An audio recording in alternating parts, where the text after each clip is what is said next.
प्रिय विद्यार्थियों, हमने इससे पहले के अपने व्याख्यान में ये आपको बताया था कि आधुनिक भारत में एक पूरा की पूरा युग गांधीवादी युग के नाम से जाना जाता है, जिसकी अपनी एक शैली थी, जिसकी अपनी एक तकनीक थी और जिसमें जन सहभागिता को विशेष महत्व दिया गया था। इसी संदर्भ में मैंने आपको पृष्ठभूमि बताते हुए असहयोग आंदोलन की चर्चा की थी। असहयोग आंदोलन कुछ परिस्थिति विशेष में वापस लेना पड़ा था और उसके बाद भारत में भी राजनीतिक परिदृश्य पर अगर हम दृष्टिपात करें तो उसमें भी हम लोग देखते हैं कि एक हलचल सी पैदा हो गई थी, क्योंकि गांधी जी के इस तरह अचानक आंदोलन को वापस लेने से कुछ लोगों में बड़ा हतोत्साह था और कांग्रेस में भी दो मत बन गए थे। एक परिवर्तन चाहता था गांधी की विचारधारा में और दूसरे अपरिवर्तनशील थे जो गांधी की विचारधारा पर ही चलना चाहते थे। तो इस बीच में एक स्वराज्य दल की स्थापना हुई और स्वराज्य पार्टी ने ये तय किया कि वो जो विधान मंडलों में हिंदुस्तानियों को रिप्रेजेंटेशन देने का जो मत दिया जा रहा है ब्रिटिशर्स के द्वारा, अंग्रेज़ों के द्वारा, उसमें वो पार्टिसिपेट करेंगे, उसमें हिस्सेदारी लेंगे। और इसने अपना काम भी किया, लेकिन अंग्रेज़ों की नेक नियति या जिसे कहते हैं कि हम उनकी कुछ चक्रों वाली जो चाल थी जिसे वो नेक नियति कहते थे, उस चाल से ये पता चला कि वे तो हिंदुस्तानियों को कुछ देना ही नहीं चाहते। जहाँ पर ऐसा कोई चुनौती आती थी वहाँ यहाँ तो फूट डालो की नीति का प्रयोग कर लेते थे, या दूसरी तरफ वो क्या किया करते थे कि वो वीटो का अधिकार यूज़ कर लिया करते थे कि गवर्नर की जो इच्छा होगी वो सर्वोपरि होगी। तो इन परिस्थितियों में जो स्वराज्य पार्टी है वो स्वराज्य पार्टी भी कार्य नहीं कर सकी।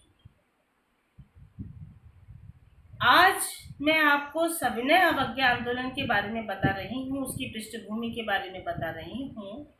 सविनय अवज्ञा जो शब्द है वो सिविल डिसोबीडियंस से बना हुआ है, जिसमें असहयोग आंदोलन से कुछ अधिक मांगे थी, कुछ अधिक सक्रिय था, कुछ अलग नेचर और प्रकृति का था।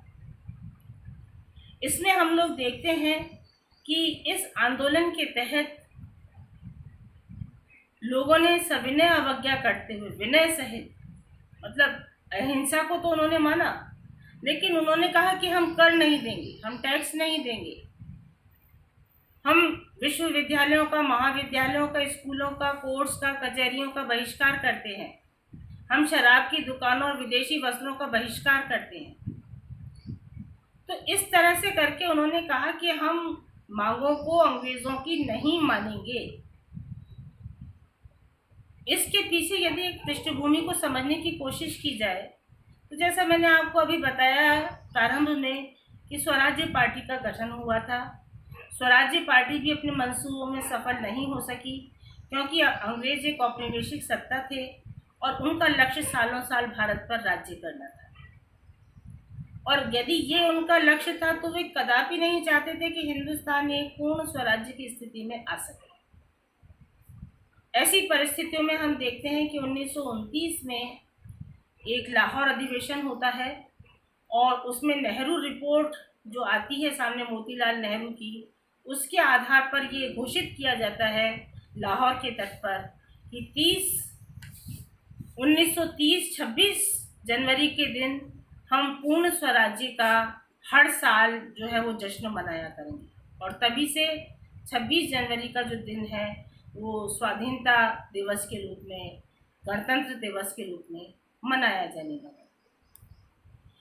इन्हीं परिस्थितियों में गांधी जी एक बार पुनः सक्रिय हुए। गांधी जी से लोगों ने अपील की कि आप आइए और हमारा मार्गदर्शन कीजिए। गांधी जी भी तैयार हो गए और गांधी जी ने तैयार होकर इस आंदोलन में कुछ मांगे रखी, कुछ सूत्र रखे। गांधी जी की पॉलिसी के बारे में जो विपिन चंद्र हैं, जिन्होंने मॉडर्न इंडिया के ऊपर अपनी थीसिस भी लिखी है और स्ट्रगल फॉर फ्रीडम भी लिखा है, स्वतंत्रता संग्राम का संघर्ष भी लिखा है। उसमें वो कहते हैं कि गांधी जी की जो पॉलिसी थी वो पीसीपी पॉलिसी थी, प्रेशर, कंप्रोमाइज, प्रेशर। आप किसी शक्ति के ऊपर प्रेशर बनाइए, वो अगर आपकी बात सुनने को तैयार है तो कंप्रोमाइज कीजिए, अगर आपको लगता है कि वो आपको धोखा दे रहा है तो फिर प्रेशर बनाइए। तो गांधी जी ने इसी आधार पर हम लोग देखते हैं कि पीसीपी की पॉलिसी को अपनाते हुए कुछ मांगे रखी। उन मांगों का बच्चों में अवलोकन करूं तो मैं देखती हूँ कि उसका आर्थिक आधार इस बार ज़्यादा था, क्योंकि हम देखते हैं कि 1930 की आर्थिक मंदी शुरू हो गई थी सारे विश्वव्यापी उसमें।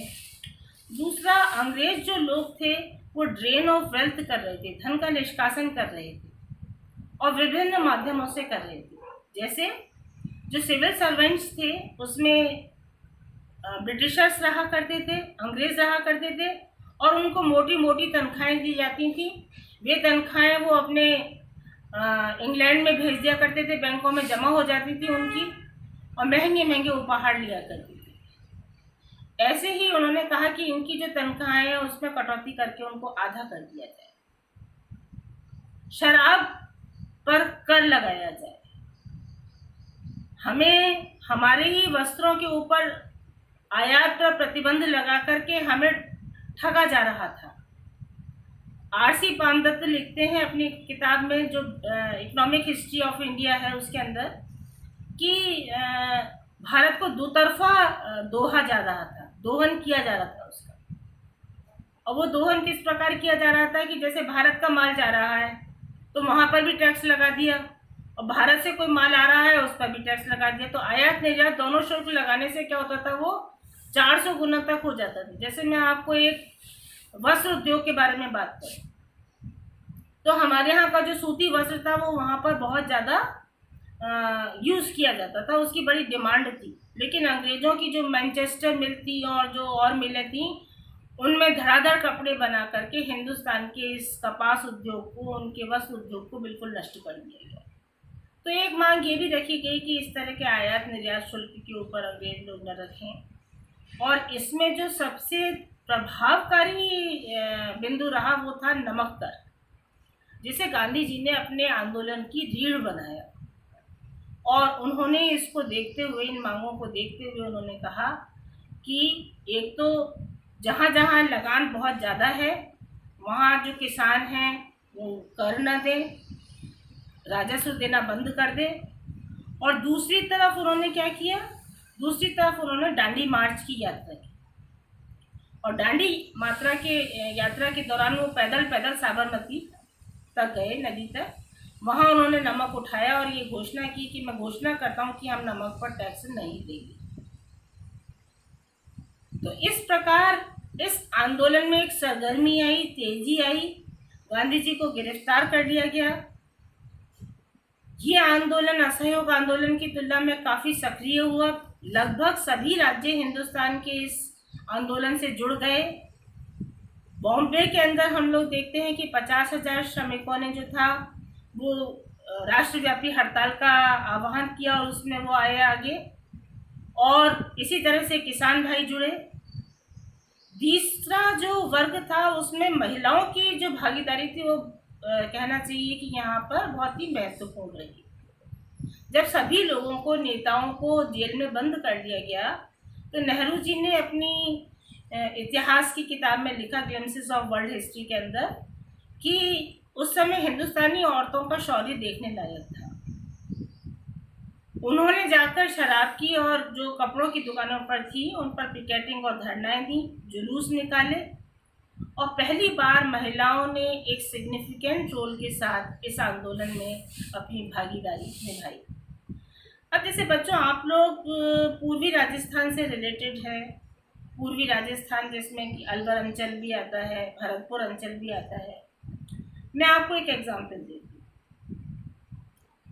जब भरतपुर के अंदर सभी लोगों को कैद कर लिया गया तो महिलाओं का एक जो जत्था था वो निकला, जिनके हाथों में दूध पीते हुए मुंह के बच्चे थे छोटे छोटे से, और उन्होंने जुलूस निकाला।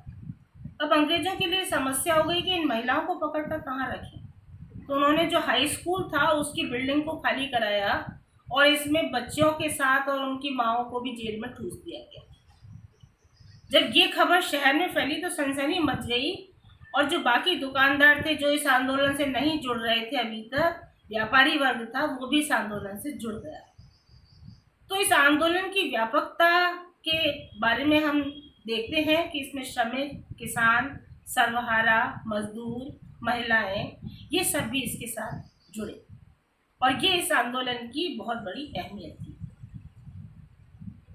इस आंदोलन में एक महत्वपूर्ण घटना और भी हुई जिसे कहते हैं धारसना नमक डिपो की घटना। और उस समय जिस तरह से अंग्रेजों ने घोड़े चढ़ा करके शांति जो दल थे, जत्थे थे, जो नमक आंदोलन के विरोध में खड़े हुए थे, उन पर घोड़े चढ़ाकर उनके ऊपर बुरी तरह से कुचला। और आरसी मजूमदार ने इसका जिक्र किया है अपनी पुस्तक इंडियन स्ट्रगल के अंदर कि एक अमेरिकी जो पत्रकार था, उस पत्रकार ने ये लिखा कि पहली बार मैंने ऐसा देखा कि एक सभ्य देश है वो असभ्यों की तरह काम कर रहा है और यहाँ के लोग जो सत्याग्रही हैं वो बहुत ही अनुशासित तरीके से काम कर रहे हैं। और इसका सारे विश्व भर में बड़ा विरोध हुआ, सारा हुआ। 1931 में गांधी इवेंट पैक्ट हुआ, गांधी जी को समझौते की मेज पर बुलाया गया, उन्हें रिहा किया गया और ये कहा गया कि हम लोग बातचीत करने के लिए सम्मेलन बुलाएंगे। इस सिलसिले में प्रथम और द्वितीय गोलमेज सम्मेलन बुलाए गए। गांधी जी से ये कहा गया कि हम सभी पर से मुकदमा वापस ले लेंगे, जिन पर भी राजद्रोह वगैरह का मुकदमा है, हम सभी कैदियों को छोड़ देंगे। महिलाएं शराब की दुकान पर और कपड़ों की, विदेशी कपड़ों की दुकान पर शांतिपूर्वक धरना दे सकती हैं। लेकिन द्वितीय गोलमेज सम्मेलन तक आते आते हम लोग देखते हैं कि उन्होंने इन शर्तों का पालन नहीं किया। 1934 तक हम लोग ये भी देखते हैं कि यहाँ पर एक जो बड़ा वर्ग था मुसलमानों का, जिन्ना ने कहा कि हमें इस आंदोलन से कुछ लेना देना नहीं है और उन्होंने कहा कि हम इस आंदोलन से अपने आप को अलग रखेंगे। तो एक तबका ये अलग हो गया। दूसरी तरफ जो श्रमिक और जो किसान थे वो भी अब दिशा विहीन हो रहे थे और बहुत लंबे समय तक कोई भी जन आंदोलन को चलाना किसी के लिए संभव नहीं था। तो जैसा मैंने कहा, गांधी जी की पीसीपी की पॉलिसी थी, प्रेशर कंप्रोमाइज प्रेशर की। गांधी जी ने इस आंदोलन को भी विड्रॉ किया। 1934 में ये आंदोलन खत्म हुआ और इस आंदोलन ने भारत की इतिहास को एक नई दिशा दी, नया आयाम दिया और इस आंदोलन ने ही भारत की आने वाली स्वाधीनता संग्राम का दरवाज़ा खोल दिया। तो इस दृष्टि से ये आंदोलन बहुत ही महत्वपूर्ण